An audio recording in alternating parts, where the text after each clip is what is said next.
울산 동부교회 성경 강연에 많은 분들이 또 관심과 기도 가운데 함께 해주셔서 잘 마치고 돌아왔습니다. 여러분들이 끝까지 말씀을 잘 들으시고 주일날에도 함께 참석하시고 기쁜 모습으로 교제하는 모습을 볼 수 있어서 하나님에게 정말로 감사한 또 한 주간 시간을 보내고 왔습니다.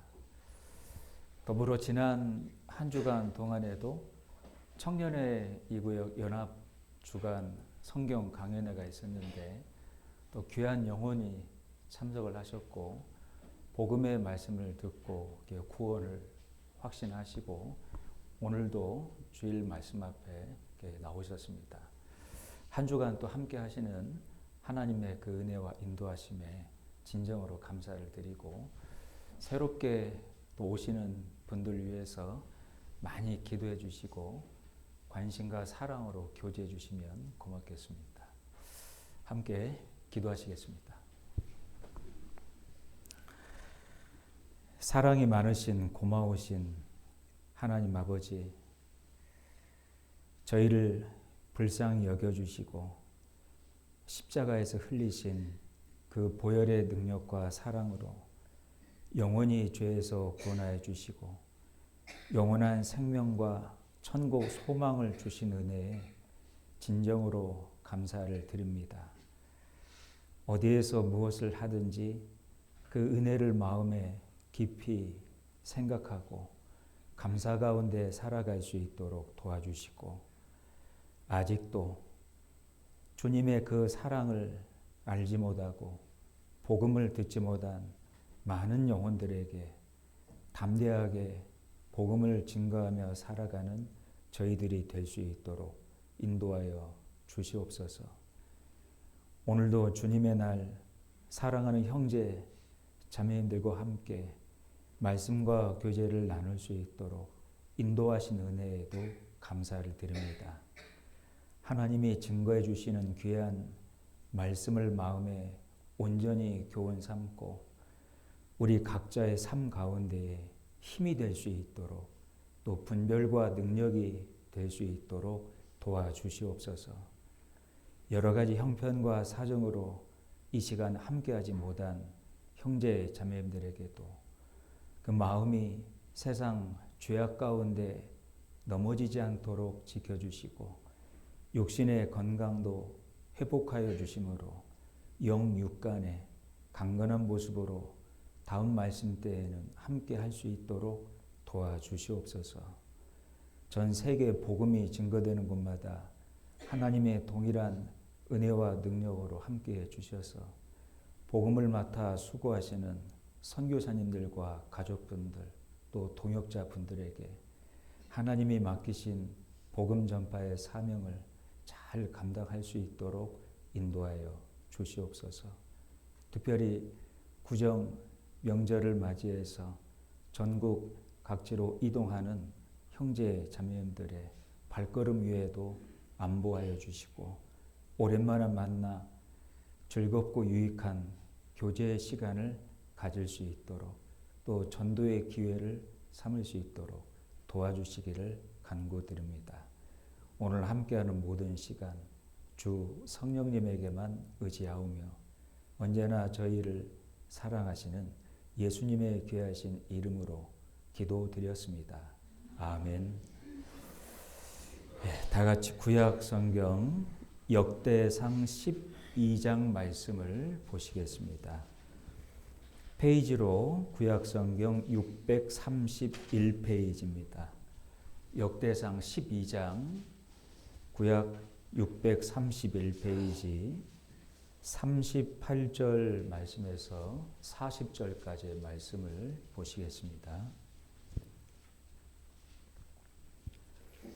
구약성경 631페이지 역대상 12장 38절 말씀에서 40절까지의 말씀을 읽어드리도록 하겠습니다.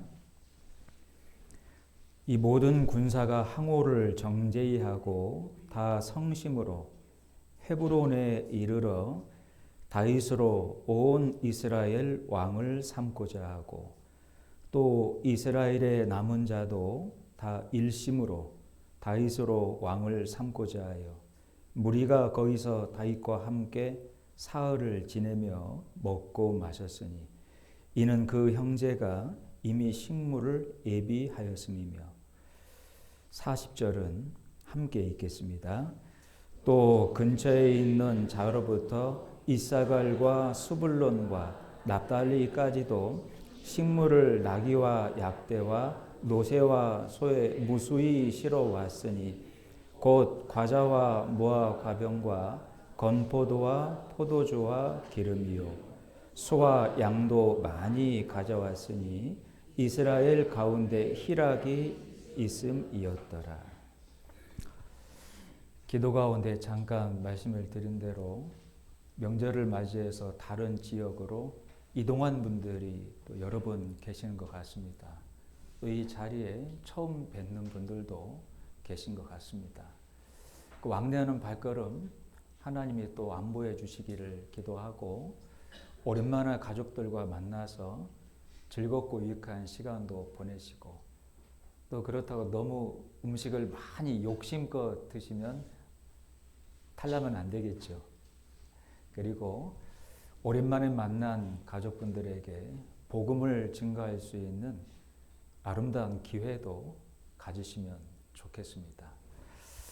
오늘 함께 같이 상고할 말씀은 다윗의 대관식을 통한 교훈 제목입니다. 이 대관식이라고 하는 행사는 왕으로 세워졌을 때 드디어 많은 사람들이 있는 자리에서 공식적으로 왕관을 이렇게 쓰게 되고 왕이 되었음을 공포하는 행사라고 볼 수 있습니다. 다윗이 여러 가지 어렵고 힘든 고난의 그 시간들을 다 극복하고 통과하고 이제 헤브론 지역에 하나님의 명을 받고 도착했으며 왕으로 정식적으로 대관식을 이제 치르고 있는 장면입니다. 모든 이스라엘 지파 사람들이 한 마음이 되었던 것 같습니다. 성경의 일심으로 한 마음이 되어서 다윗의 편에 합류를 했고 그 가운데 정말로 많은 기쁨과 희락이 있었다 말씀하고 있고 아마도 이 시간이 이 3일 동안의 기쁨의 시간이 하나님에게 큰 영광이 되었던 것 같습니다.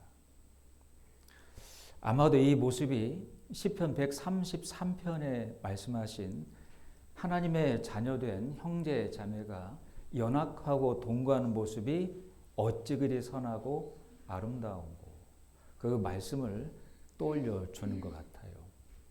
오늘 이 말씀을 마음에 잘 이렇게 교훈 받아보고 저희도 하나님과 말씀을 중심으로 마음의 하나가 되어서 연합하고 동거한다라면 항상 이 주님의 몸된 가평교회 안에서 희락과 기쁨이 또 열매가 있고 맺힐 거라고 생각을 합니다. 가능한 대로 오늘과 담 한 번 더 해서 두 번에 걸쳐서 함께 마음을 모아 연합했던 여러 지파 사람들의 마음과 그 모습에 대해서 교훈을 받아보는 시간이 되시면 좋겠습니다. 먼저 한 마음으로 다윗의 편에 서서 함께 했던 지파 사람들은 베냐민 지파 사람들이었습니다. 이 베냐민 지파 사람들은 그 지파에 대한 자부감이 굉장히 컸던 사람들입니다. 하나님의 뜻은 이스라엘 백성들을 대표하는 유다 지파 가운데 있었지만 혈연적으로 또 유대감으로 봤을 때에는 베냐민 사람들에게 많은 무게감이 실려 있었던 게 사실입니다. 이스라엘 백성의 초대 왕이 누구죠? 사울입니다. 베냐민 지파 사람입니다. 항상 처음은 의미가 굉장히 있잖아요. 이스라엘 모든 지파 사람들 중에 베냐민 지파 사람이 왕으로 세워졌다고 하는 것은 그 지파 사람들에게 엄청난 자부감과 유대감을 갖게 했을 겁니다. 왜 지금도 세상에 많은 사람들이 혈연과 학연과 지연으로 똘똘 뭉쳐있는 모습을 가끔 볼 때가 있지 않습니까? 제가 대학에 갔을 때도 호남 향유회가 있었고, 군대에 갔을 때도 호남 향후회가 있었고, 제가 전라도 출신이거든요. 근데 군대에서는 이런 표현이 맞는지는 모르겠지만 항상 이런 얘기가 있었으니까요. 전라도 출신 분들은 깡, 경상도 출신 분은 깽, 충청도 출신 분은 멍. 이런 말 들어보셨죠? 군대 다녀오신 분. 그러니까 전라도 사람끼리, 경상도 사람끼리, 충청도 사람끼리 똘똘 이제 뭉친다는 거죠. 그것이 좋을 때도 있었지만 피해를 본 때도 있어서 전라도에서 왔다는 이 하나만으로 괴롭힘을 당했던 시간도 제법 있었거든요. 근데 참 한국 사람들은 혈연과 지연으로 똘똘 뭉치는 것을 좋아하는 것 같아요. 대학도 그렇고 직장도 그렇고 군대도 그렇고. 근데 이 베냐민 사람들은 왕이 세워졌다라고 하는 큰 자부심을 갖고 있는 유대감으로 똘똘 뭉친 사람들인데 다윗 편으로 다 옮겨왔다는 것이 정말로 큰 결심이었습니다. 여기 1절을 한번 보겠습니다. 12장 1절.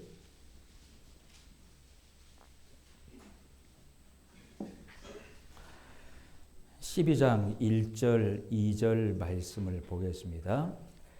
다윗이 기스의 아들 사울을 인하여 시글락에 숨어 있을 때에 그에게 와서 싸움을 돕는 용사 중에 든 자가 있었으니 저희는 활을 가지며 좌우 손을 놀려 물매도 던지며 살도 바라는 자요 베냐민 지파 사울의 동족인데 그 이름은 이러하니라.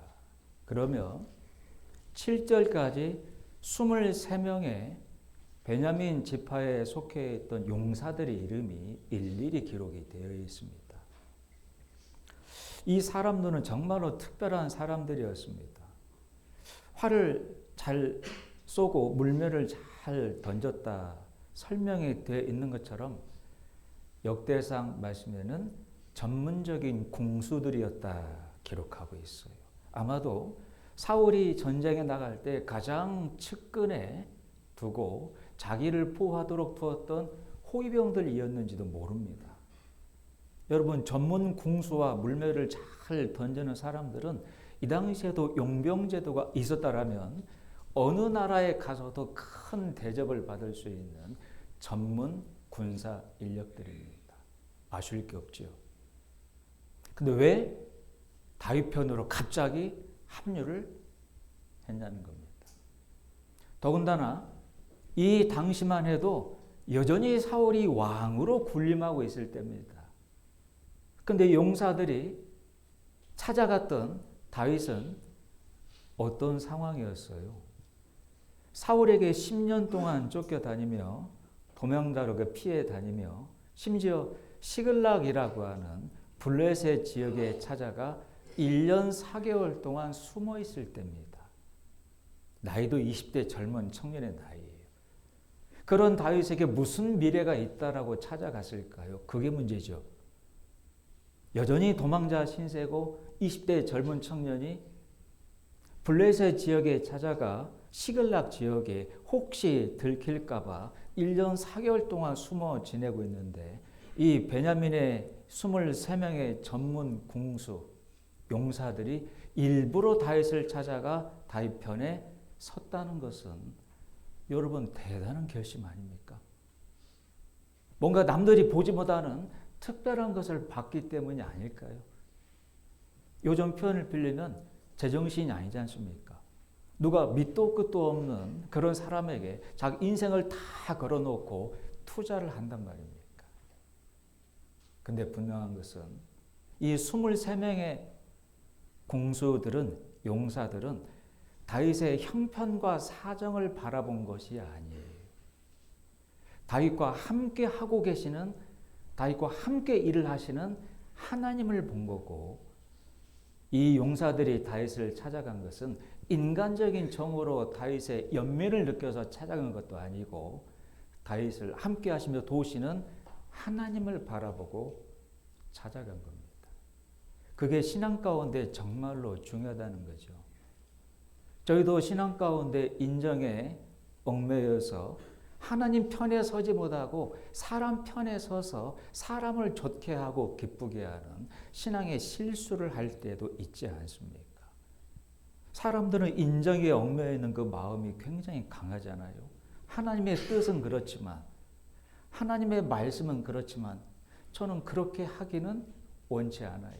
사람을 따라가게 되고 인정을 쫓게 되고 올바른 선택을 하지 못하고 그 결과도 좋지 못할 때를 종종 보기도 합니다. 그런데 이 23명의 베냐민의 용사들의 이 의미 있는 올바른 선택과 결정이 자기들만의 결정으로 끝나지 않았습니다. 아주 수많은 베냐민 사람들이 하나님 편으로, 다윗에게로 오게 되는 결정적인 계기가 돼요. 무려 3,000명이나. 우리가 하나님 편에 서서 인정에 얽매이지 않고 올바른 선택과 결정을 하고 살아갈 때 정말로 주변의 많은 사람들에게 좋은 영향을 미친다는 게 사실입니다. 여기 뒤에 동일한 역대상 12장 29절도 한번 보겠습니다.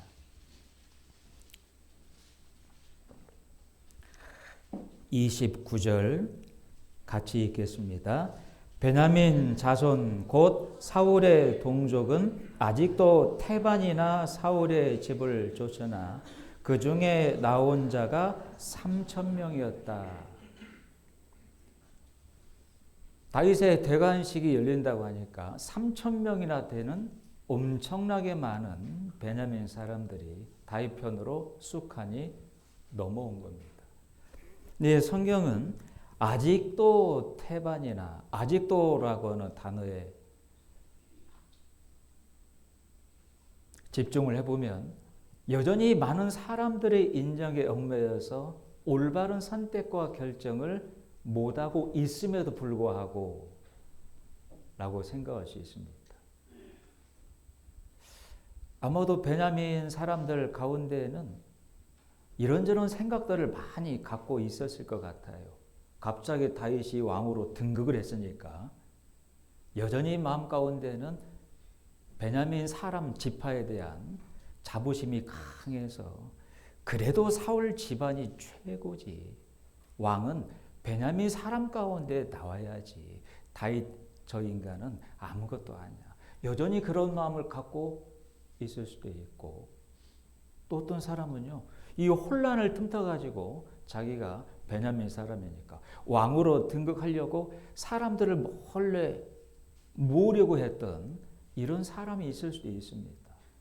또 어떤 사람은 다윗이 왕이 되든 사울이 왕이 되든 나하고 뭔 상관이냐 아무 생각이 없고 관심이 없는 이런 사람들이 있을 수도 있죠. 그러니까 아직도 태반이나 그런 생각 가운데 베냐민 지파에 남아있는데 이 가운데 3,000명이 된 사람이 다윗 쪽으로 하나님을 향해서 찾아왔다는 겁니다. 여러분, 우리 신앙 가운데 이 올바른 선택과 신앙의 결단은 정말로 중요하지 않습니까? 여러분 한번 질문해 보시죠. 사람 편에 서야 됩니까? 하나님 편에 서야 됩니까? 대답 다 하셨습니다. 사람이 있고 하나님이 계시는 겁니까? 하나님이 먼저 계시고 사람이 있는 겁니까? 우리가 세상 가운데에도 사람이 있고 짐승이 있지 이런 말 쓸 때도 있어요. 하나님이 먼저 계시니까 사람이 존재하는 거지. 사람이 먼저 있고 하나님이 따라오는 게 아니지 않습니까? 물론 정말로 좋은 인간관계는 필요하고 중요합니다. 하나님이 부부 사이에도 인간관계를 주셨고 부모 자녀 사이에도 인간관계를 주셨고 직장에서도 학교에서도 아주 좋은 인간관계를 질서를 통해 분명히 주셨습니다. 분명히 자녀는 부모님에 대한 마땅한 도리가 있죠. 부모도 자녀에 대한 마땅한 도리가 있지 않습니까? 부부 사이에도 서로 남편과 아내가 서로에게 마땅한 도리들이 분명히 있죠. 이 질서도 필요하지만 사람의 도리보다 더 중요한 것은 하나님에 대한 도리 아닐까요? 하나님에 대한 도리가 무너져 있다라면, 사람들 간의 도리만을 챙기고 산다라면 인간적인 정으로만 똘똘 뭉쳐 있는 것이 아닐까요? 우리가 바이블 세미나 할 때 그 말씀을 가끔 상고합니다. 너희는 부모를 공경하라. 샘머리 앞에 일어나고 어르신분들을 공경하라. 하나님에게 사용된 respect, reverence, 그 공경한다는 표현을 왜 부모님에게, 노인들에게도 똑같이 사용하고 있습니까? 여러분, 눈에 보이는 부모님을 공경하지 않으면 눈에 안 보이는 하나님을 공경할 수 없다는 거잖아요. 그 질서를 그래서 먼저 두신 거죠. 여러분, 사람 사이의 좋은 관계와 질서는 하나님에 대한 도리가 얼마나 중요한지를 가르치시는 교훈들입니다. 근데 저희는 사사로운 인정에 얽매일 때가 종종 있고, 사사로운 사람 간의 그 인정 때문에 하나님에 대한 도리를 놔버리고 포기할 때도 있어요. 그건 정말로 좋은 선택이 아닙니다. 신앙에 좋은 결과가 나올 수는 절대로 없어요. 하나님은 분명하게 우리에게 말씀을 하십니다. 너의 소유가 누구의 것이냐? 너는 너의 것이냐? 하나님의 것이냐? 너의 시간, 물질, 건강, 달란트, 우리 겁니까? 하나님 겁니까? 이 소유에 대한 문제를 분명히 하지 않으면 하나님을 따라가기보다는 사람을 따라가지 않을까요? 로마서 1장 6절 말씀에 너희는 예수 그리스도의 것으로 부르심을 입었나니, 14장 7절 8절에 우리 가운데 누구든지 자기 위하여 사는 자가 없고 자기 위하여 죽는 자도 없나니, 살아도 죽어도 왜요? 왜 살아도 주님을 위해서, 죽어도 주님을 위해서입니까? 사나 죽으나 다 주의 것이로다. 예수 그리스도의 것으로, 그분이 흘리신 그 피값으로 전부 다 사신 바가 되었어요. 그러니 고린도 성경 말씀에 여러분들이 이제 새로운 피조물이 되었다라고 말씀합니다. 피값으로 다 사신 바 된 새로운 피조물이니 이제 여러분의 시간과 물질과 건강도 우선적으로 누구를 위해서 먼저 드리고 사용해야 됩니까? 사람입니까? 하나님입니까? 그걸 솔직히 저희가 신앙 양심으로 알아요. 신앙 양심으로 알지만 매 순간순간 어떤 상황 속에서 인정에 끌리게 되고 세상에 끌리며 올바른 선택을 못할 때가 있으니, 이렇게 살아가면 일심으로 한마음으로 연합이 될 수는 없다는 거예요. 형제가 연합하고 동거할 때 하나님의 큰 축복이 임하셨고 이 가운데 영생의 축복을 명하셨다 약속했잖아요. 한번 생각해보고 돌아보자는 겁니다. 정말 나는 하나님의 뜻을 우선적으로 붙잡고 따라가기를 원하는지, 인간적인 정에 얽매일 때가 더 많은지 말입니다. 왜 자신을 살펴보고 돌아보지 않으면 발전도 없잖아요. 그냥 막연하게 살아간다라면. 저희 하나님의 말씀을 한번 보겠습니다. 여기는 잡아두시고 역대장 12장은 표시해 두시고요. 여러분 실내가 좀 덥지 않습니까? 안 더운가요? 항상 저만 더운 것 같아요. 바닥을 제가 6시에 틀어놨기 때문에 여기 온풍은 꺼도 될 것 같은데요. 그러죠? 예, 온풍은 다 끄시고 바닥 난방 올라오고 있으니까요. 갈라디아서 1장을 보겠습니다. 신약 성경 갈라디아서 1장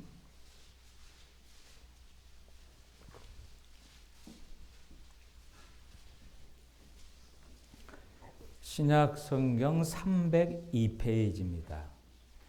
신약 성경 302페이지 갈라디아서 1장 10절 말씀입니다. 갈라디아서 1장 10절입니다.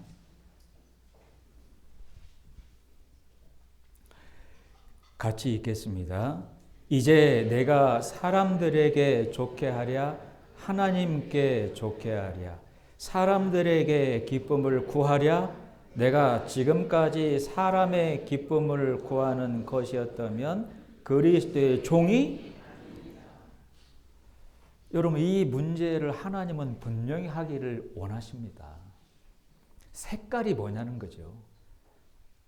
정말로 구원받아 하나님의 자녀가 되었다라면 신부는 이제 하나님의 아들 자녀가 됐습니다. 여러분 전부 다 하나님의 자녀가 됐나요? 신부님 바뀌었습니까? 색깔이 분명합니까? 근데 사는 모습은 어떻게 살아요? 그리고 신부는 분명히 하나님의 아들로 바뀌었지만 내 삶은 하나님을 섬기는 뜻에 따라가는 종으로 살아가야 됩니다. 실은 저희가 원래는 누구의 자식이었어요? 마귀의 자식이었습니다. 목사님 오늘따라 마귀의 자식이라고 하시네.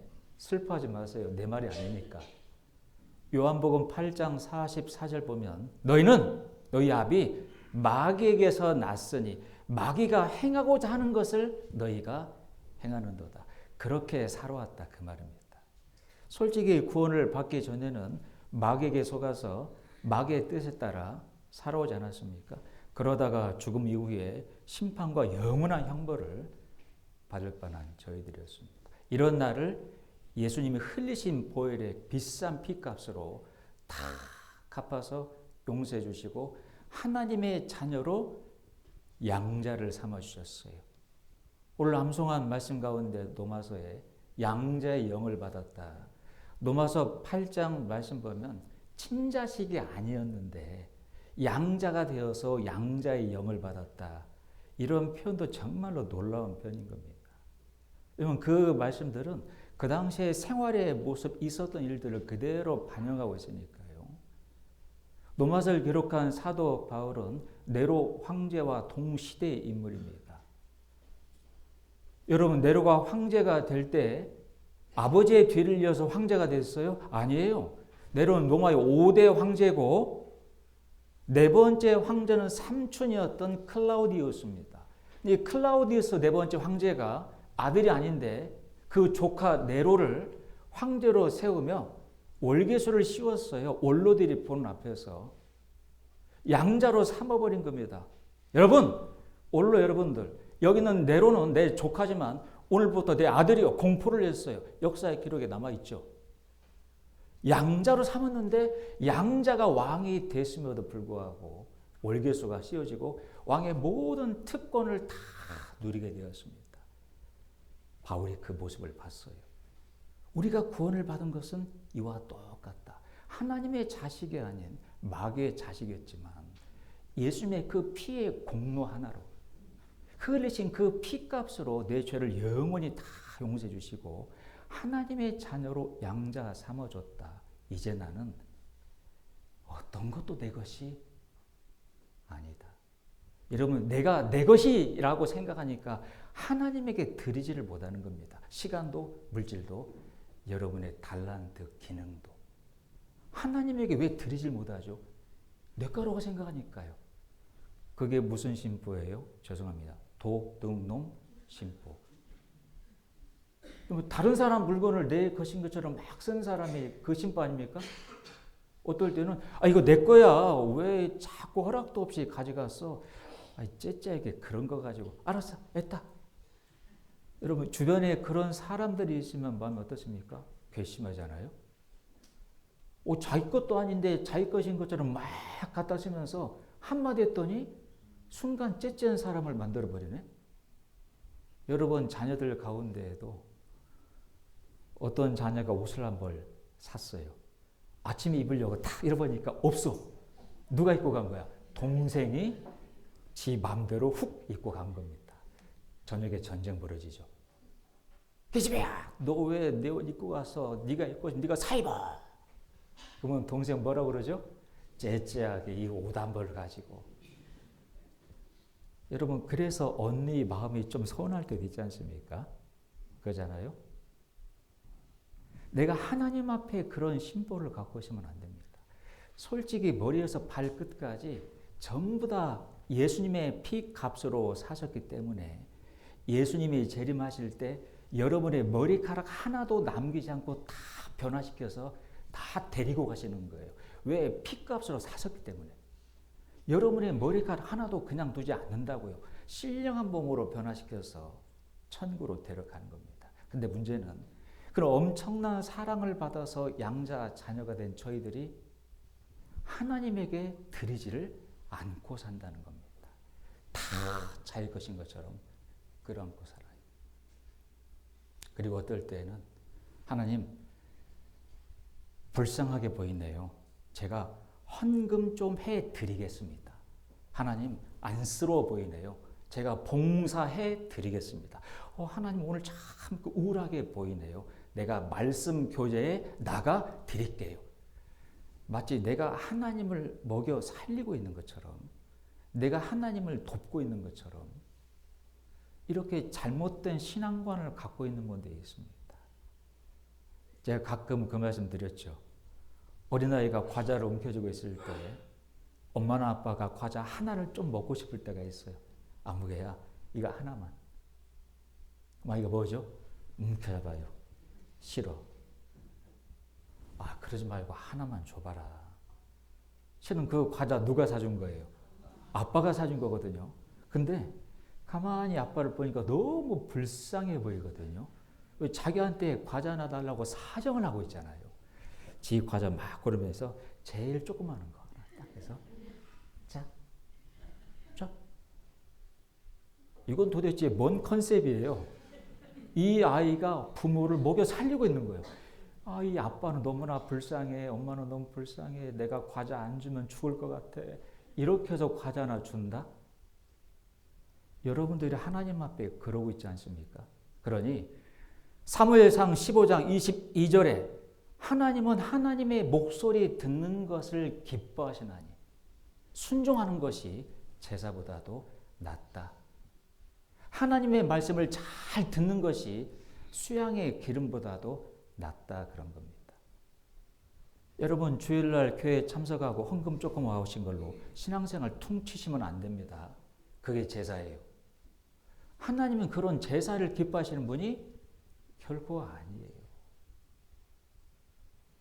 여러분의 실생활 가운데 정말 항상 하나님의 편에 서고 있냐는 거예요. 하나님의 뜻을 우선적으로 쫓아가고 있냐는 겁니다. 아니면 인정줄에 얽매여서 사람을 좋게 하는 삶을 살아가고 있냐는 겁니다. 이 문제를 분명히 우리에게 요구를 하고 계십니다. 왜요? 여러분, 일상 가운데 그런 갈등을 많이 겪기 때문에 그럽니다.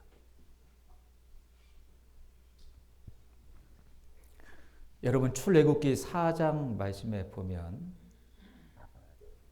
모세가 미디안 광야에서 40년 훈련받고 하나님이 이제 모세를 쓰시려고 부르십니다. 아내와 아들들을 데리고 가는데 둘째 아들이 태어난 지 얼마 안 된 시점에 하나님이 모세를 불렀습니다. 여러분, 이스라엘 사람들은 아이가 태어나면 8일 만에 뭐 받게 해요? 잘하시네요. 역시 민수기 아카데미 출신들이라 잘하네. 할례를 8일 만에 받게 하죠? 이 할례라고 하는 게 이 몸의 흔적인데 이스라엘 사람들한테는 정말로 중요한 겁니다. 이 할례라고 하는 그 흔적이 창세기 말씀에 하나님의 백성으로 살아가도록 축복하겠다라고 하는 표식이었습니다. 그러니 모세도 자기가 이스라엘 사람인 것을 어떻게 알았죠? 자기 몸 보니까 할례가 되어 있거든요. 내가 이스라엘 사람이구나. 이 할례의 의미에 대해서 너무나 잘 알았던 모세가 하나님이 40년 만에 자기를 불러서 쓰겠다. 그래서 하나님 이제 가는데 둘째 아들이 태어난 지 8일이 지나버렸습니다. 근데 할례를 행하지 않고 그냥 하나님께 갔어요. 정말로 무거운 마음으로. 알지만 못한 게 아니고 안 하고 간 거죠. 근데 왜 안 했을까요? 여기 성경 보면 아내 십보라가 말렸다고 되어 있습니다. 여보, 그냥 갑시다. 안 하자는 게 아니고 하긴 하지만 나중에 해도 되지 않겠어. 하나님의 뜻은 8일이지만 하는 걸로 퉁치면 되지 않겠어. 나중에 하면 안 될까요? 둘째 아이의 몸에 할례를 행하면 걷기 힘들 텐데 어찌 정상적으로 우리가 이동할 수 있겠습니까? 힘들 텐데 아이도 고생할 텐데 아이를 봐서라도 나중에 합시다. 여러분, 모세는 이때 뭐라고 그 아내와 대화 교제를 나누었어야 맞을까요? 여보, 그게 무슨 말입니까? 하나님이 할례를 말씀하신 것은 그냥 간단한 몸의 표식이 아니지 않습니까?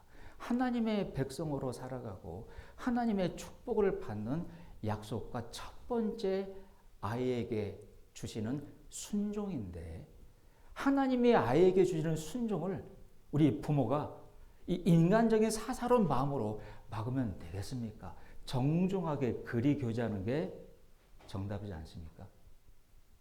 어떻게 생각하세요? 눈을 뜨시고 어떻게 생각하세요?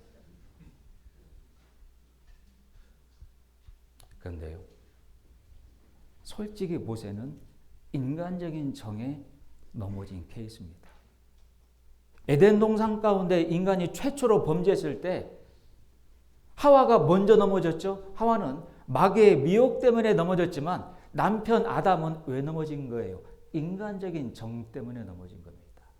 하와를 통한 인간적인 정 때문에 넘어진 것은 하나님 앞에 인간적인 정을 잘 단돌이 하지보다면 마귀에게 쉽게 넘어진다는 것을 설명하고 있는 겁니다.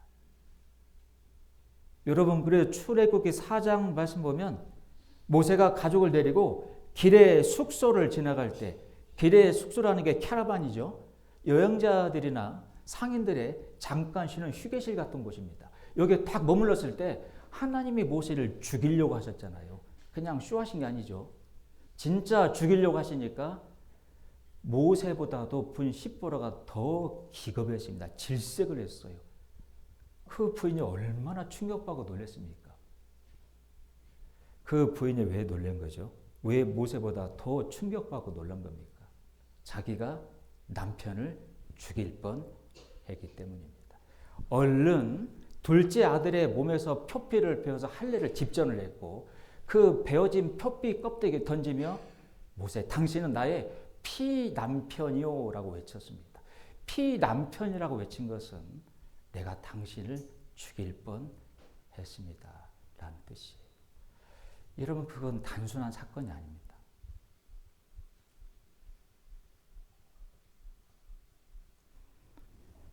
만약 모세가 인간적인 정에 못 이겨 그냥 무시하고 하나님에게 갔다라면 하나님 모세 안 쓰십니다. 왜 그런 줄 아세요? 모세는 아내의 만류에 마음을 동참했고 아내에게 정말로 자상한 인정적으로 따뜻한 남편이 됐을지는 몰라도 하나님 앞에는요, 하나님은 인간적인 사람을 쓰시는 게 아니에요. 순종하는 사람을 쓰신다니까요. 만약 무시하고 그냥 출발했다라면 어떤 이스라엘 백성들에게 할례를 행하라고 명할 수가 있습니까? 자기부터 할례를 안 시키고 있는데요. 자기부터가 똑바로 하지 않고 있는데 누구한테 잘한다 못한다라고 판단할 수 있어요? 이거 참 어리석은 모습이지 않습니까? 신앙 양심의 걸림이 탁 들어온 모세, 여러분 담대함을 잃어버립니다. 마귀는 그걸 알죠. 구원받은 사람들에게 담대함을 뺏어가 버리면 그냥 아무것도 안 하고 못하는 사람이 되어버리는 겁니다. 요한일서 3장 21절에 혹 네 마음에 책망할 것이 없다라면 네 마음에 스스로가 신앙 양심에 끌리는 것이 없다라면 하나님 앞에 담대함을 얻고, 여러분 사도 바울도 사도행전 말씀 보면 나는 하나님과 사람 앞에서 양심에 거리낌이 없기를 항상 힘쓰노라. 순서가 의미가 있죠. 사람과 하나님 앞에요, 하나님과 사람 앞에요. 먼저는 하나님 앞에 신앙 양심에 거리낌이 없어야 되고 사람에게도 양심의 거리낌이 없어야 됩니다. 순서가 바뀌어서도 안 되는 거예요. 여러분 신앙 양심에 거리낌이 들어오면 담대하게 뭘 못한다니까요. 왜? 내 자신부터가 안 하고 있는데, 내 자신부터가 그냥 다 넘겨버리고 있는데 누구한테 잘하니 못하니 할 수 있습니까? 왜 안 하냐고 할 수 있습니까? 그건 양심에 화인 맞은 사람이거나 본 안 받은 사람이죠. 그런 모습을 보면 딱 분별이 됩니다. 그래서 바울은 인간적인 정과 세상에 둔 욕심을 십자가에다가 못 박아버렸다라고 선언을 했어요. 한번 볼까요? 뒤에 5장. 갈라디아서 찾았으니까.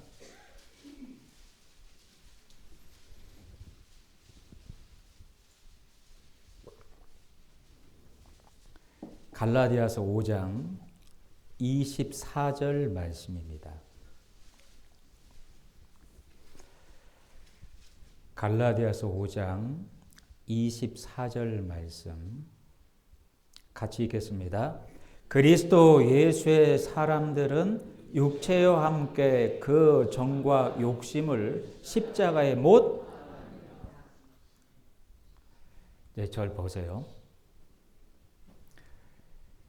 여러분들에게 질문을 하겠습니다. 속 마음으로 다 순간적이어도 생각해 보시고 대답을 해 주시면 좋겠어요.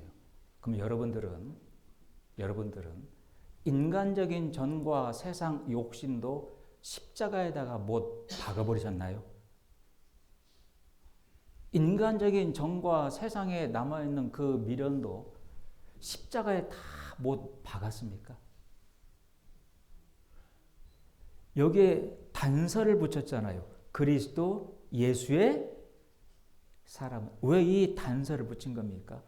여러분 그리스도 예수의 사람이라고 하는 뜻은 조금 전 암송한 대로 주님의 피 값으로 구원받은 예수 그리스도의 것이 된 사람들은, 내 모든 소유가 주님에게로 넘겨진 사람은 정과 욕심을 다 못 박아버린 사람이다. 그 말입니다. 그러면 저희들은 어떻죠? 여러분 세상 일에는 아파도 기어이 하죠. 근데 주님 일은요, 나 몰라랍니다. 뭐가 안 맞지 않습니까?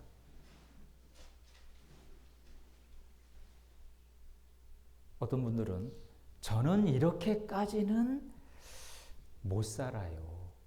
이렇게까지 할 수는 없어요. 여러분 성경 보면 하나님이 하나님 앞에 불가능한 것을 요구하시던가요? 소위 죄송하면 영어를 써 슈퍼내추럴, 초자연적인 것들은 우리 담당이 아니죠. 그건 하나님의 영역입니다. 초인간적인 초자연적인 것들은 하나님의 능력, 권한이죠. 인간의 권한은 아닙니다. 하지만 우리가 하라고 명하시는 것들은 할 수 없는 것들을 명하시는 건 하나도 없어요. 단지 내가 하기 싫어하고 안 하고 있는 거죠. 저는 그렇게는 못해요. 그렇게까지는 힘들어요. 안 할래요. 왜 먼저 금줄을 치죠? 스스로가. 여러분 잘 생각하세요. 그게 우상 숭배라는 거. 여러분 출애굽기 32장 말씀 보면 애굽에서 구원받은 이스라엘 백성들이 광야 가운데 들어와 어떤 형상을 만들었습니까? 금송아지 형상을 만들었죠? 금송아지 형상을 깎아 만들어서 그걸 우상으로 섬긴 거예요? 하나님이라고 섬긴 거예요? 하나님이라고 섬겼어요. 금송아지 모양을 잘 깎아 만들어서 이게 우리를 애굽에서 구원한 바다 갈라지게 해서 통과케 한 하나님이다. 그 금송아지를 하나님으로 섬겼다니까요. 그거 하나님 어떻게 처리했습니까? 다 갈아버려가지고 물이 확 섞어서 그렇게 섬긴 자 입에다가 다 집어넣어 버렸습니다. 그때 죽은 자들이 수천 명이지 않습니까? 여러분 그 말씀을 생각해 보면 여러분 하나님을 섬깁니까?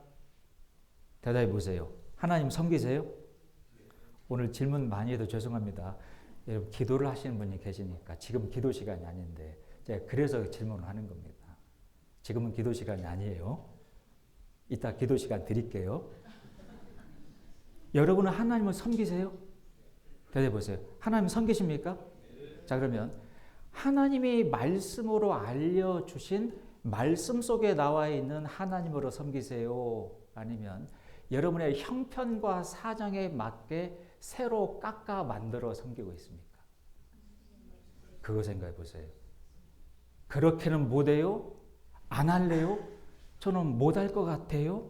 그리고 내 형편, 내 사정, 내 생각에 맞는 하나님으로 또 깎아. 자기 마음에 들면 하나님 함께 하시는 거고 마음에 안 들면 나 버리셨나 봐. 자기 형편과 사정과 생각에 맞는 하나님으로 별도로 깎아가지고 이게 내 하나님이야. 나에 함께하고 계셔. 여러분 그건 또 다른 우상이 아닐까요? 성경 말씀과 맞지 않으면 정령이 아침 빛을 보지 못하겠고 이사야 8장 20절에 가르쳐주고 있습니다. 우리가 신앙생활을 그렇게 나도 모르게 하나님을 우상처럼 깎아서 섬길 수도 있는 노릇입니다. 여러분 신앙 가운데 성장하고 발전하는 디딤돌이 되는 것은 먼저 인정줄부터 하나님 앞에 정리할 줄을 알아야 돼요. 왜요? 계속 끌려다닐 테니까요. 조금 뭐 하려고 하면 도약하려고 하면 인정줄에 끌려서 또 주저앉고 인정줄은 굉장히 질깁니다. 너희가 하나님을 기쁘게 하고 있느냐? 사람을 좋게 하고 있느냐? 그리스도 예수의 사람들은 그 인간적인 정과 세상 욕심을 십자가에 못 박았다는 말씀. 내 생활 가운데 이루어져야 됩니다. 그래야 그 말씀이 내 것이 되지 않을까요? 여러분들 하나님 앞에 우리 신앙의 색깔을 분명히 해야 되지 않습니까? 분명히. 세상 일은 정말로 바쁘고 꼼꼼하고 철저한데 하나님 앞에 쓰임받고 함께하는 일들은 밀어놓고 어떨 때는 이거부터 포기하고 이거부터 놔버리고 이건 내 마음의 중심이 어디에 있는지를 말해주고 있는 거예요. 에베소 5장 10절 말씀에 너희는 주께 기쁘시게 할 것이 무엇인가? 뭐래요? 왜 시험에 보라고 말씀했습니까? 하나님을 슬프게 할 수도 있으니까요. 여러분 인간이 하나님을 슬프게 한다는 건 정말로 비참한 일입니다. 우리 신앙생활을 어떤 세상적인 미련과 인간적인 정 때문에 하나님을 따라가기에 주저하지 않는 여기 베냐민 지파의 23명의 용사들과 이 3,000명이나 되는 사람은 여전히 사울이 왕으로 군림하고 있고 다윗은 시글락 지역에 1년 4개월 동안 청년 나이에 도망가 숨어 지내고 있을 때 그런 다윗을 찾아간 것은 다윗만을 보고 찾아간 게 절대로 아니고 혈연의 지연의 인정에 얽매이지 않고 다윗과 함께 하시는 하나님의 편에 서기 위해서 찾아간 겁니다. 그래서 이 베냐민 지파 사람들의 결단은 정말로 의미가 있고 가치가 있는 거죠. 이런 마음이 모여있다라면 정말로 큰 희락이 이 교회 가운데 넘치도록 하나님 해 주시는 겁니다. 우리 각자가 정말로 그렇게 살아서야 돼요. 본문으로 돌아가 보죠. 또 다른 한 지파 이야기를 한번 생각해 보겠습니다. 역대상 12장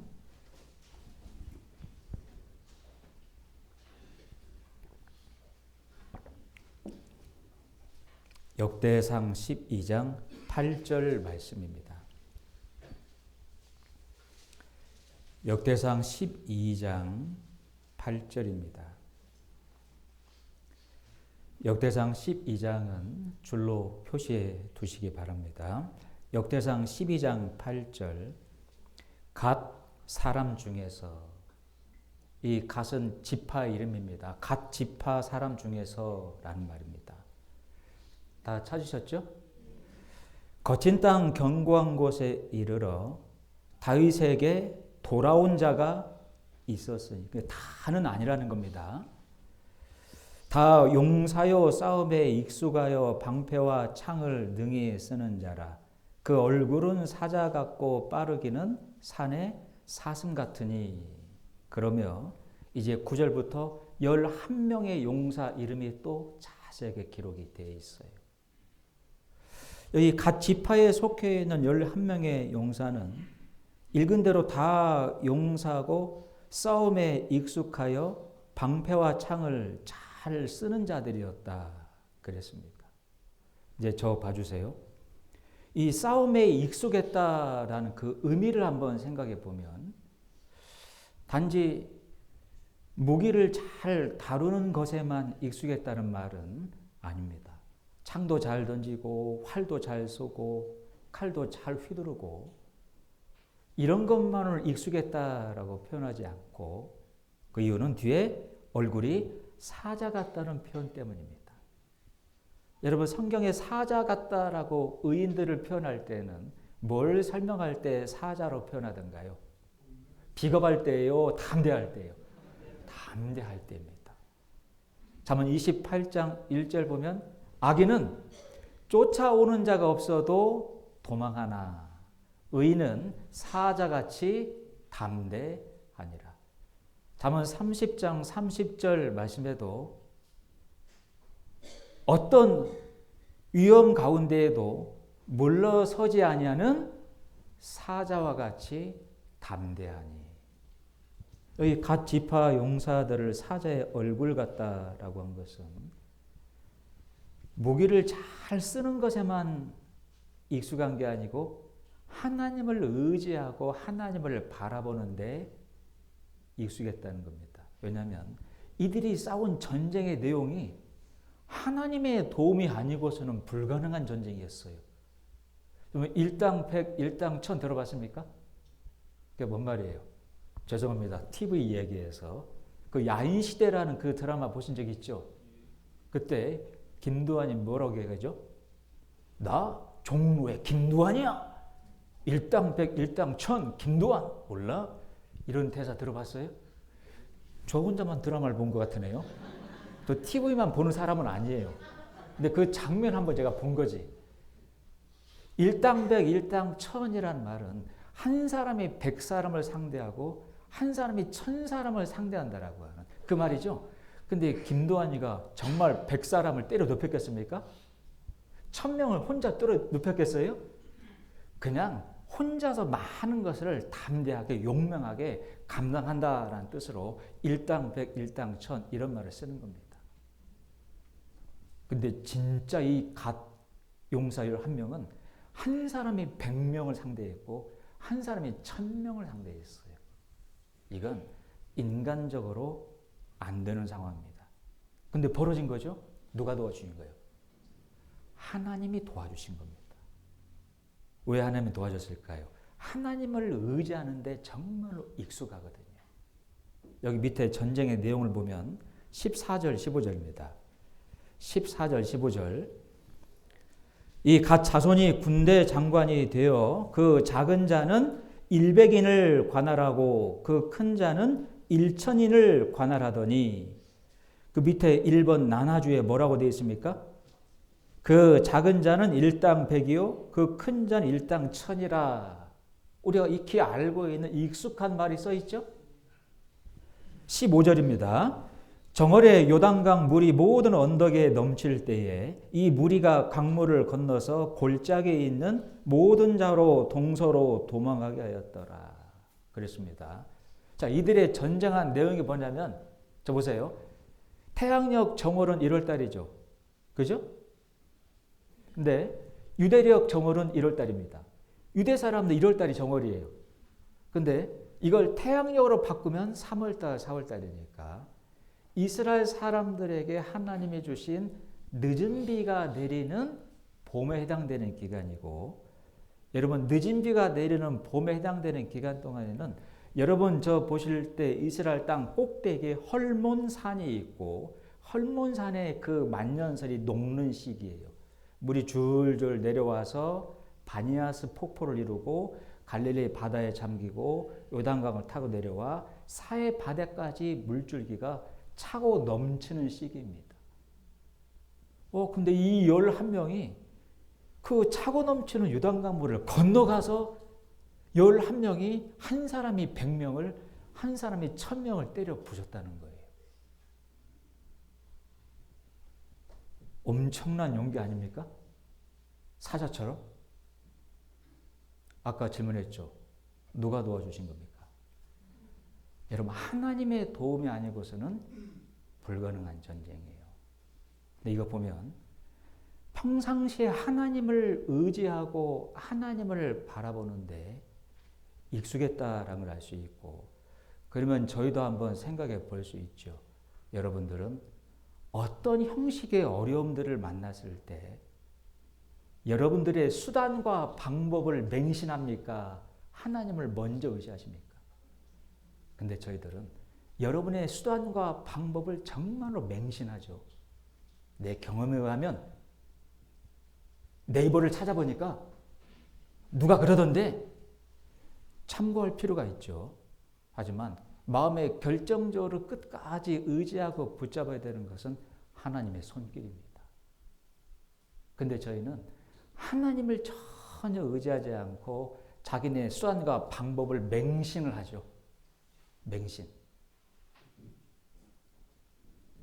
여러분 성경 가운데 보면 하나님이 사용했던 하나님의 일꾼들의 공통적인 특징은 갑자기 쓰던가요? 평상시에 훈련을 시키던가요? 평상시에 지독한 훈련을 시킵니다. 여러분 다니엘 성경 보세요. 다니엘서 3장 말씀 보면 다니엘의 세 친구들이 7,000도가 넘는 풀무불 가운데 던져졌습니다. 근데 살아났죠? 머리카락 하나도 그슬리지 않았고 옷에 타는 냄새도 전혀 안 났으며 그냥 산채로 나왔다. 왕이 깜짝 놀랐죠. 세 사람을 그 뜨거운 불 가운데 던졌는데 보니까 네 사람이 왔다 갔다 한다? 우리가 세 사람을 던졌지 않느냐? 나머지 한 사람은 신의 아들 같도다. 예수님이 진짜 함께 하시며 세 친구들을 도왔습니다. 그 모습에 왕이 깜짝 놀라서 전국에 조서를 내렸죠. 상천하지에 하나님보다 높은 신은 없으니. 이 세 친구들을 보니 이 세 친구들이 하나님을 의뢰하였더라. 분명히 그렇게 왕이 말하고 있습니다. 하나님을 의지하고 있고 바라보고 있는 이 세 친구들, 하나님이 분명히 돕고 있구나. 그래서 하나님에게 영광을 돌리는 조서를 왕이 전국에 보냅니다. 다니엘도 마찬가지죠. 사자 굴 가운데 던져졌습니다. 다니엘이 잡혀 먹겠습니까? 아니죠. 상처 하나 생기지 않고 사자들과 잘 놀다가 나왔습니다. 그 모습에 왕이 또 충격을 받았죠. 이는 다니엘이 하나님을 의뢰하였더라. 친구들도 하나님을 의뢰하였더라. 다니엘도 하나님을 의뢰하였더라. 또 왕이 또 조서를 보내죠. 그리고 다니엘 성경 11장 32절에 하나님을 알고 의뢰하는 자가 용사다라고 기록되어 있습니다. 여러분 하나님이 저희를 구원하시고 죄송합니다. 비실비실 이리 치이고 저리 치이고 세상과 타협하고 적당히 살고 옛날 습관 그대로 하며 살고 이렇게 살기를 원하실까요? 담대하게 용사처럼 살기를 원하실까요? 죄송합니다. 여러분들이 자식을 낳았을 때 자식 어떻게 살기를 원하던가요? 정말 비실대고 세상에 치이고 사람들한테 치이고 우울하고 그렇게 살기를 원합니까? 담대하게 살기를 원하죠. 하나님도 저희들을 정말 용사처럼 담대하게 사자같이 살기를 원하는데 그냥은 아니니까 여러분 생활 가운데 수시로 훈련을 시키는 겁니다. 하나님을 의지해야만 되는 상황 가운데 일부러 집어넣으시고 일부러 데리고 가시도 하셔요. 뭐 하려고요? 훈련하려고.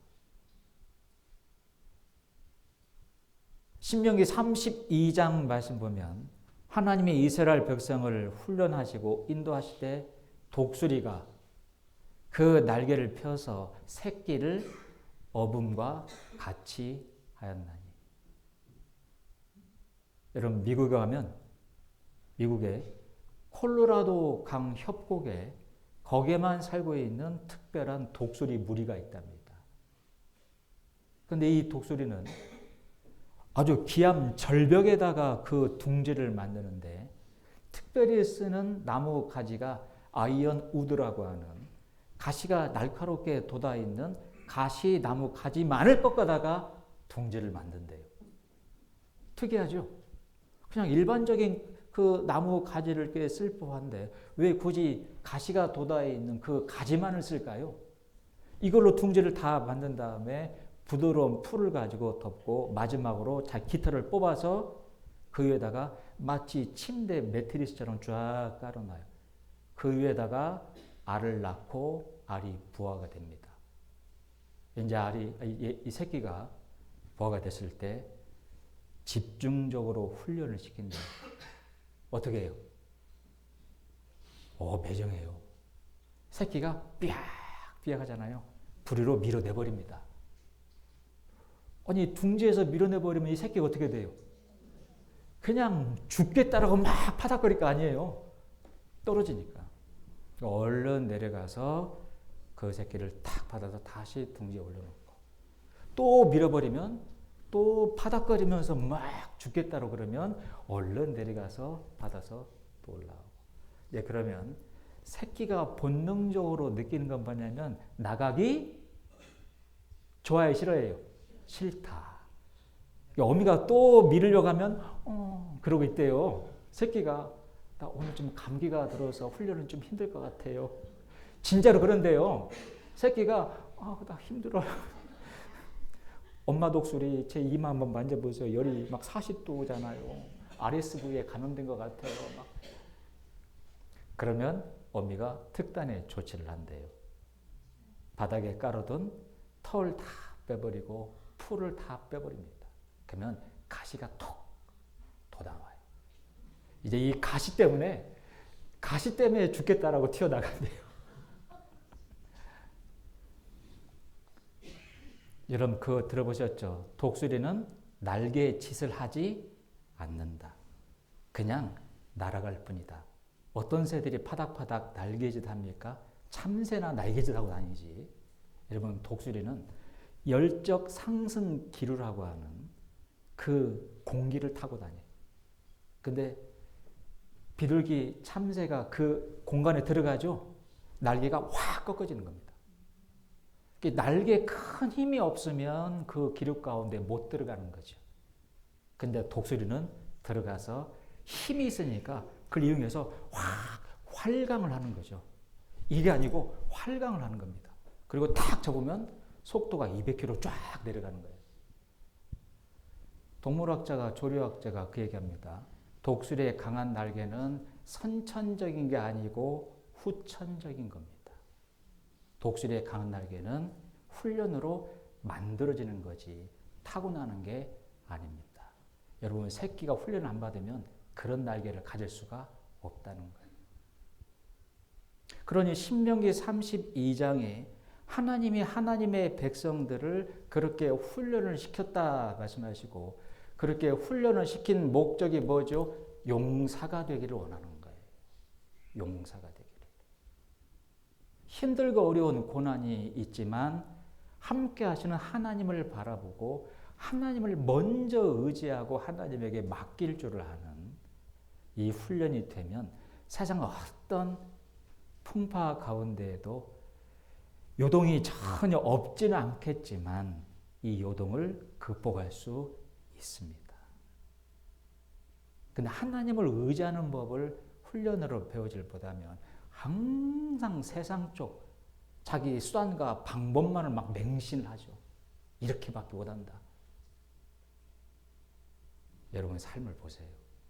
여러분에게 생명을 주시는 분도 하나님이시고요. 생명을 유지시켜 주시는 분도 하나님이시고 생명을 거두어 가시는 분도 하나님이지 여러분들 자신이 아닙니다.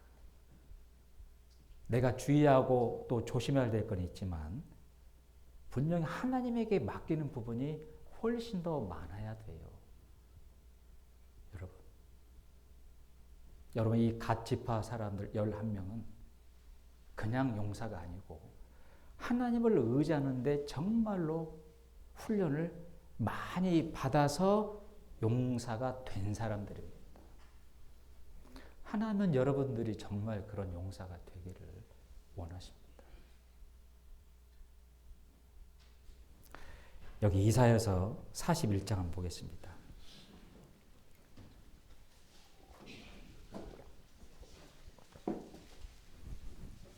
이사야서 41장 구약성경 1016페이지입니다. 이사야서 41장 10절 말씀입니다. 이사야서 41장 10절 1016페이지입니다. 페이지로 이사야 성경 41장 10절을 같이 읽겠습니다. 두려워 말라 내가 너와 함께 함이니라 놀라지 말라 나는 네 하나님이 됨이니라 내가 너를 굳세게 하리라 참으로 너를 도와주리라 참으로 나의 의로운 오른손으로 너를 정말 이럴 때 아멘이죠. 두려워하지 말고 놀라지는 마라. 당황은 될 수 있지만 그 마음으로 주저앉지는 말거라. 왜요? 너에게는 믿는 구석이 있지 않느냐. 나 믿는 구석이 있지 않느냐. 세상은 세상 사람들은 하나님이라고 하는 믿는 구석이 없으니까 온통 자신의 수단과 방법으로만 몸부림치지만 하나님의 자녀는 하나님이라고 하는 큰 산이 있지 않느냐. 믿는 구석이 있지 않느냐. 라고 말씀하십니다. 심지어 뒤에 이사야 49장 말씀 보면 내가 너를 내 손바닥에 새겼다라고 말씀하고 과거의 이스라엘 부모들은 아들이 군대 가면 아들을 기억하고 기도하는 마음으로 칼을 꺼내서 아들 이름을 진짜 손바닥에 새겼다라는 기록이 있습니다. 하나님이 왜 그런 표현을 쓰신 겁니까? 나도 너를 위해 피 흘린 내 손바닥에다가 네 이름을 써놓고 너를 잊지 않고 영원히 기억하며 함께 하고 있다는 걸 잊지 말라는 겁니다. 그게 믿음 아닙니까? 임마누엘, 나와 항상 함께 하신다는 믿음. 여러분 우리 신앙도 상황 가운데 생활 가운데 어떤 두려움과 고난이 있다 할지라도 최선은 다하지만 하나님 앞에 믿음을 의지하고 하나님 편에 먼저 서는 것을 여러분들 정말 생략해서는 미뤄서는 안 됩니다. 정말 그렇게 사시면 안 돼요. 아시겠죠? 자, 그리고 하나만 더 보겠습니다. 본문 다시 돌아가서 역대상 12장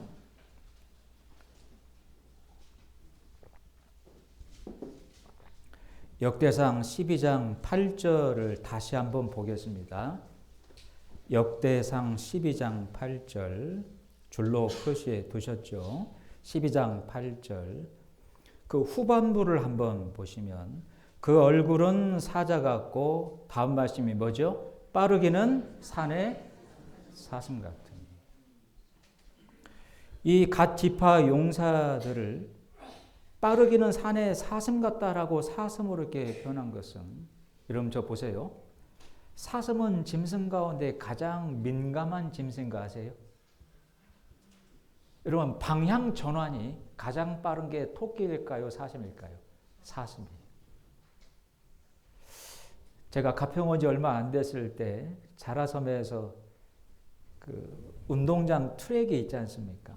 저녁 일정 다 마치고 10시 넘어서 갔는데 저도 놀래고 그 고라니도 놀랐어요. 고라니가 운동장에 나타나가지고 제가 막 뛰는데 얼마나 놀랐는지 세상에. 근데 이 고라니가요 딱 보더니 착착 보셨어요? 착착. 저보다도 더 빨라요. 이렇게 했다가 나를 기만하고 왜 내가 이쪽으로 할까 봐 했다가 탁 순간.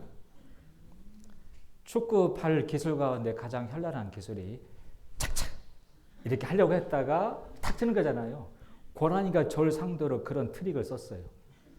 근데 이게 착착하는 게 얼마나 순간적인지 와 그리고는 이렇게 하기로 이렇게 했거든요.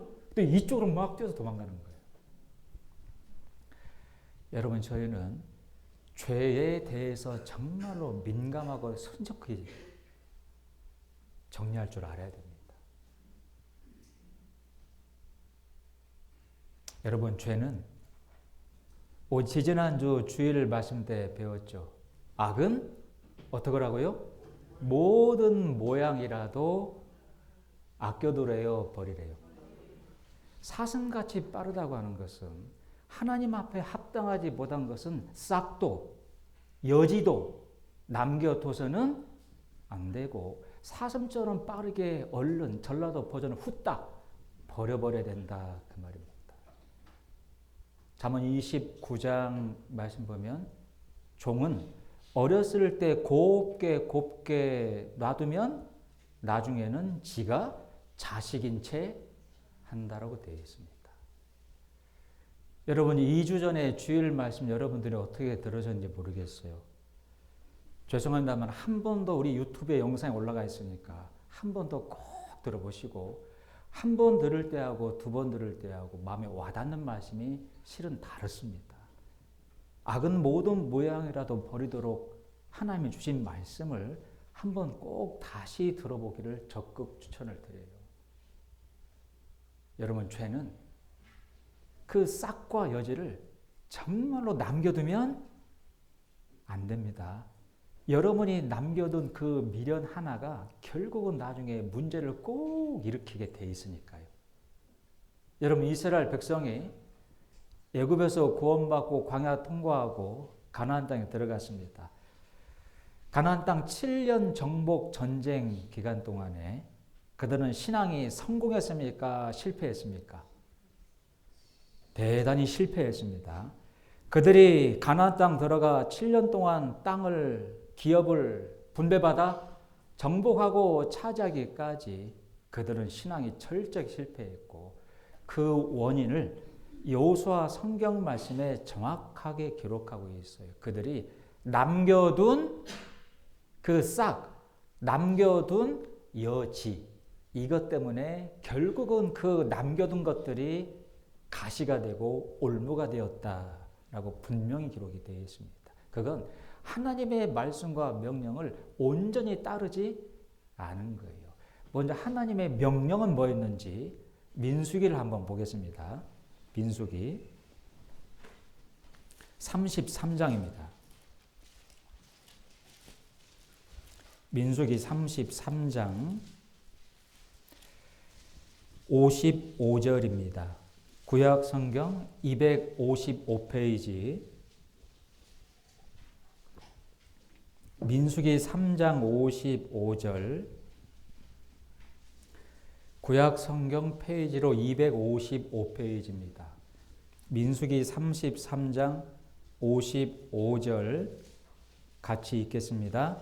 너희가 만일 그 땅 거민을 너희 앞에서 몰아내지 아니하면 너희의 남겨둔 자가 너희의 눈의 가시와 너희의 옆구리에 찌르는 것이 되어 너희 거하는 땅에서 너희를 평안하게 할 거래요? 괴롭게 할 거래요?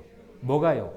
남겨둔 것이, 버리지 못한 것이 결국은 너희를 괴롭게 할 거다. 여러분 저 보세요. 신명기 말씀에 보면 가나안 땅에 들어가면 그 가나안 족속 사람들을 불쌍히 여기지도 말고 어떤 언약도 세우지 마라. 신신당부하는 그 말씀이 신명기에 나와요. 근데 꼭 가나안 족속이 불쌍한 척하면서 살려주세요 하고 찾아왔죠. 그러다가 그 족속을 일부 살려주었다가 두고두고 가시와 올무가 된 사건이 여호수아에 기록되어 있는데 그건 한 지파만이 그랬던 것은 아니에요. 거의 모든 지파가 가나안의 그 악한 족속을 다 진멸하지 않고 일부를 살려놓았어요. 왜냐하면 종으로 쓰려고, 그들의 노동력을 얻고 그들에게 조공을 받으며 조금이라도 편하게 지내보려고 일부 사람들을 살려놓은 겁니다. 그게 거의 모든 지파가 다 그렇게 했다라고 되어 있어요. 한번 볼까요? 여호수아 15장 말씀입니다.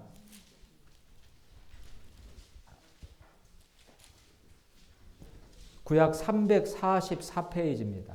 344페이지 여호수아 성경 15장 63절 말씀입니다. 페이지로 344페이지 여호수아 성경 15장 63절입니다. 15장 63절 찾았습니까?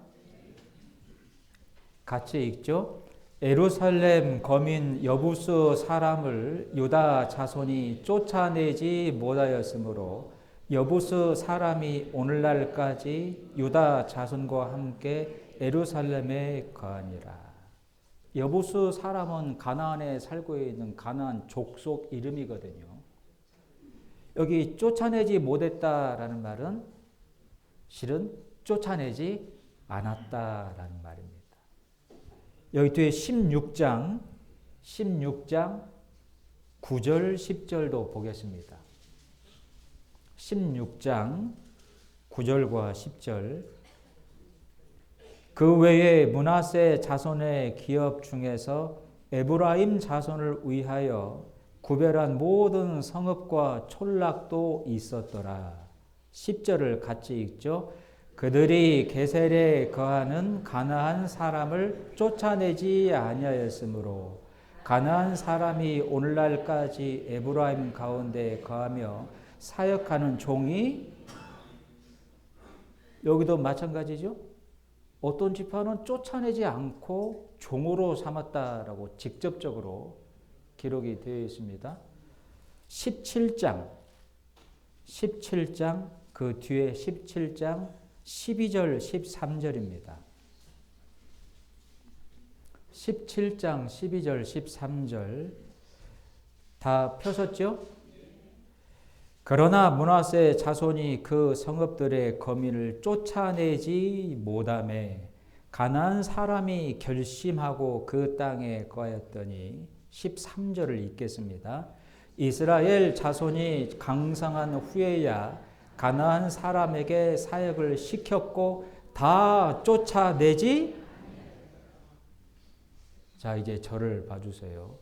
뭐가 문제였는지를 여러분 발견했습니까? 가나안 땅에 들어가 7년 동안 정복 전쟁을 이제 펼치는데 왜 그들은 신앙에 실패했을까요? 뭐가 문제였죠?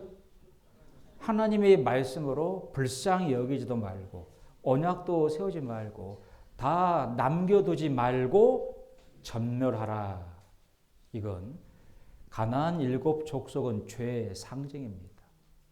온갖 우상들을 섬기고 있었고 성적인 죄가 만연되었고 심지어 동성연애가 있었고 심지어 수간도 하고 있었어요. 짐승하고도 성적인 행위를 벌이고 있었습니다. 이 죄를, 여지를, 싹을 절대 남겨둬서는 안 된다. 네가 불쌍히 여기지도 말고 속지 마라. 그리고 절대 뭐 갖지 마라? 미련 갖지 마라. 여러분, 저희가 생활 가운데 어떤 세상 가운데 있는 것들을 즐기다가 구원받고 적당히 타협하며, 저보세요. 이제 그만 찾으시고 저보세요. 적당히 타협하며 잠깐의 그 육체의 즐거움 때문에 미련으로 남겨두고 있는 것들 있죠. 여러분, 정말 오늘 기억하실 것은 이게 두고두고 나중에 반드시 가시와 올무가 될 때가 있는 거예요. 이건 그냥 법칙입니다. 여러분, 마귀가 여러분한테 대놓고 큰 걸로 미혹할 줄 아세요? 아니에요. 여러분이 끊지 않고 버리지 않은 그 남겨둔 그걸 가지고 넘어뜨립니다. 결국은.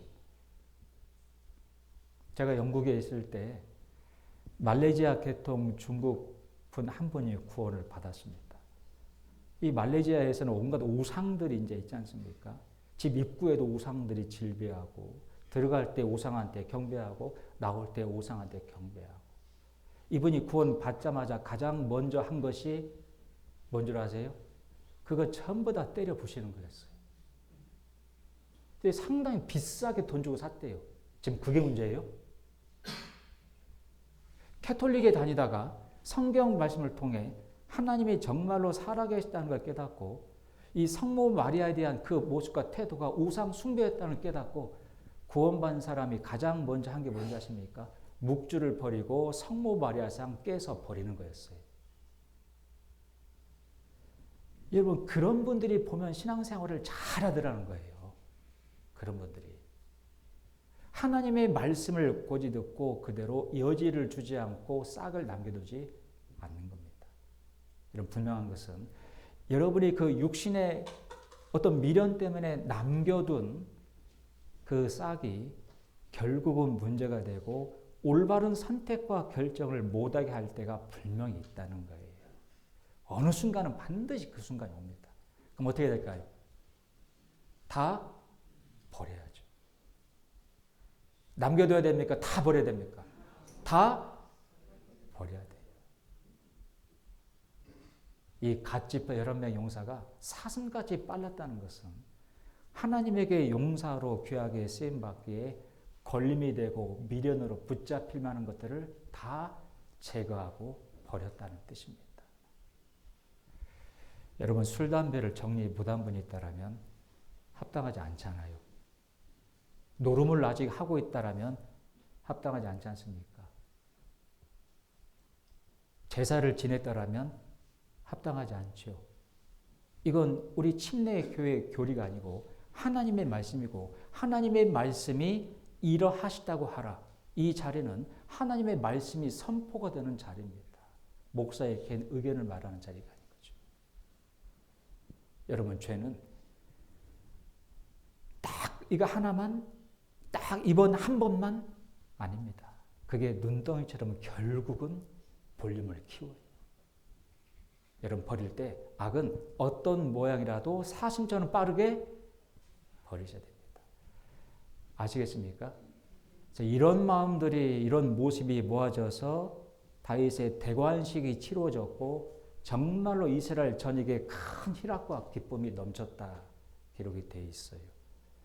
우리 다음 주일 말씀 때에는 또 다른 지파의 그 마음과 모습도 한번 생각해 보고 우리가 좀 닮아갈 수 있는 신앙이 되기를 바랍니다. 기도하시겠습니다.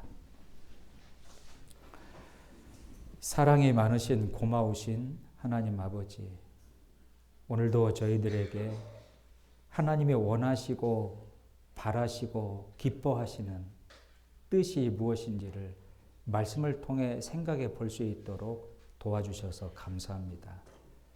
우리 생활 가운데 이 말씀이 주인되고 능력이 되어서 내 삶을 변화시켜 주시기를 간절히 기도를 드립니다. 이어지는 구정 명절 기간에 하나님의 은혜와 도우심으로 유익하고 즐거운 시간, 또 안전한 시간을 보낼 수 있도록 도와주시옵소서. 언제나 저희를 사랑하시는 예수님의 귀하신 이름으로 기도드렸습니다. 아멘.